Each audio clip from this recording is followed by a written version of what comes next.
Before after tampilan Limbat, tak sesangar sekarang, pernah klimis dan disebut mirip Rhoma Irama. Jika selama ini Limbat dikenal sebagai sosok pesulap yang memiliki kesan misterius karena tampilannya yang sangar, ternyata dulu penampakannya berbeda. Kesan horor seolah melekat kuat pada sosok Limbat yang memiliki rambut gimbal, kumis, dan jenggut. Baru-baru ini bahkan viral jika pesulap yang akrab disapa Master Limbat ini terganjal perjalanannya ke Arab Saudi. Gara-gara tampilannya yang nyentrik ini, Limbat dikabarkan sempat ditahan imigrasi. Namun tidak disangka di balik sosok seramnya, Limbat pernah tampil rapi. Limbat dulu, klimis dan disebut mirip Rhoma Irama. Saat muda Limbat ternyata pernah menjadi seorang pegawai negeri sipil, PNS. Terlihat lebih rapi, paras pesulap bernama asli Salim Babat itu bahkan juga disebut mirip Raja Dangdut Rhoma Irama. Limbat pernah menjadi PNS di tahun 1998 lalu.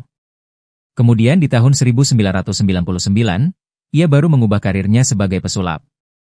Hal itu diketahui dari unggahan di akun Instagram Limbat Indonesia pada Rabu, 22 Februari 2023.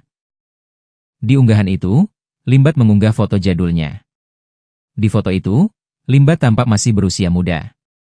Bersamaan dengan hal itu, Limbat menulis sebuah caption yang lucu dan mengejutkan. Ia mengaku foto itu diambil saat menjabat sebagai Gubernur Saranjana.